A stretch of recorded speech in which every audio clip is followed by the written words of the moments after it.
Baruch Hashem. So with that being said, we have the SHOVAVIM period continue here in Parashat Bo. The SHOVAVIM is a time period where there's 6 parashot, 6 weekly Torah portions, which is an auspicious time to do tshuva for immorality crimes, especially the issues of, whether it's wasting seed, homosexuality, adultery. People that do tshuva during this time certainly get an extra benefit in Shemayim. But to do a tikkun for tikkun abrit, it's not always enough to simply stop. A person has to encourage others to do tshuva also if he wants to wipe out some of the sins that he or she has from the past. If she caused people to sin as a result of her immodesty, if she sinned with them. So a person needs to make sure that they do as many steps as possible to rectify the past. As the prophet Yecheskel says that don't let the past be the stumbling block of your future. So one of the things that the sages instituted and taught us was to actually do tikkunim.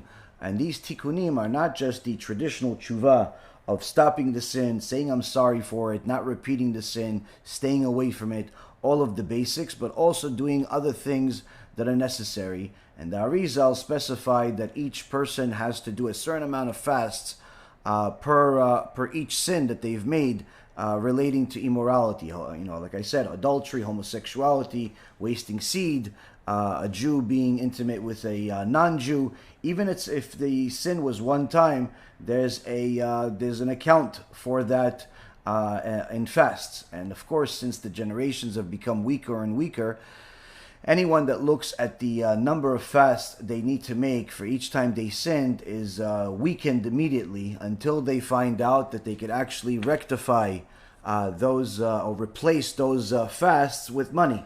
And that, for anyone that wants to know more specifics about that, go to the website tikkunabrit.live. tikkunabrit.live. Over there we have a whole write-up explaining the tikkunim, how much they cost, and anyone that wants to do tikkunim could also do it on that website as well. Because there you'll have the opportunity to not only do the tikkun itself to replace the fast, but also help us do Kiruv, which is, again, like I said, a double benefit that no other organization that I'm familiar with, whether it be English or otherwise, can do. Just simply because this is something that we created with the film and the teachings we have about this topic. So, Baruch Hashem, in addition to being during this time, we're obviously more specifically, we are in a time of Parashat Bo.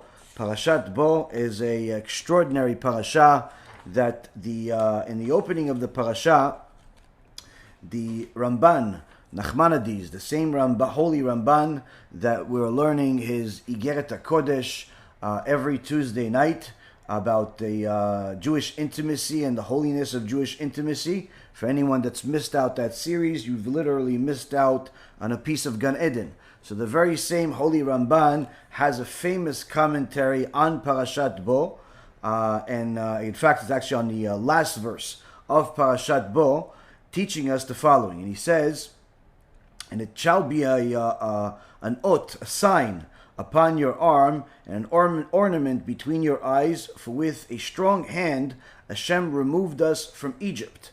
So the Ramban comments on this particular verse and says, a person has no portion in the Torah of Moshe Rabbeinu without believing that all things that happen to us are miracles, whether communal or private, not at all natural or the way of the world. Meaning that there is no such thing as something is natural, something is part of nature, something is normal. The Ramban says everything is a miracle, and anyone who does not believe that everything is a miracle, whether it's you blinking your eyes or being able to make ends meet, or it's being saved from chas v'shalom, some type of car crash or a disease disappearing, like we said in the story last night, everything is a miracle, whether it's for the community or if it's privately, everything is that. And if he fulfills the mitzvot, he will be rewarded. And if not, he will receive punishment. Everything is decreed from heaven. Therefore, nothing is purposeless nothing big or small.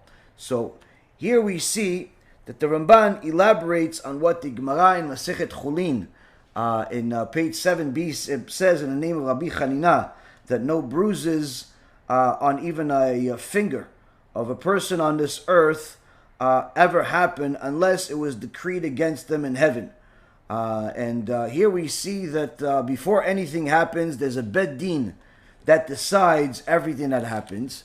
But even more so, he actually puts a additional pressure on the people to understand this concept of reward and punishment by adding the fact that not only is there a reward and punishment, it's an obligation, but there's also an obligation to believe that everything in the world is supernatural. There is no such thing as something natural, and anyone that has a problem with believing that has no share of the Torah of Moshe. In so many words, they're considered an apikoros. So this is obviously a very, very important part of Judaism that a person just simply must understand. I know that today there are many people that claim to be rationalists and they try to rationalize things. And the funny thing is that many times these people are burim ve'amei aratzot, they're complete ignoramuses that don't really know very much, aside from a few things they've read online or heard in some video that they simply keep harping on over and over again because they have not received their spiritual fulfillment for that day or even for their lifetime. So they're constantly bothering the world with their confusions. It's important for a person to know that HaKadosh Baruch Hu runs everything. There is no other force out there that can decide something outside of Hashem's will. And this is actually one of the critical things that could either help a person complete their tshuva and literally elevate them from the bottom of the barrel that they're in into a holy stage where they could literally live a life full of holiness, full of blessing, full of all of the wonderful things that Hashem wants to give them, whether it's marriage or children or a good parnasah, an enormous amount of Torah. Literally, achev picha ve'amaleu, open your mouth and Hashem will fill it, says the pasuk. And it's a person could literally be elevated through this basic knowledge and understanding, or could literally be doomed as a result of just simply rejecting it.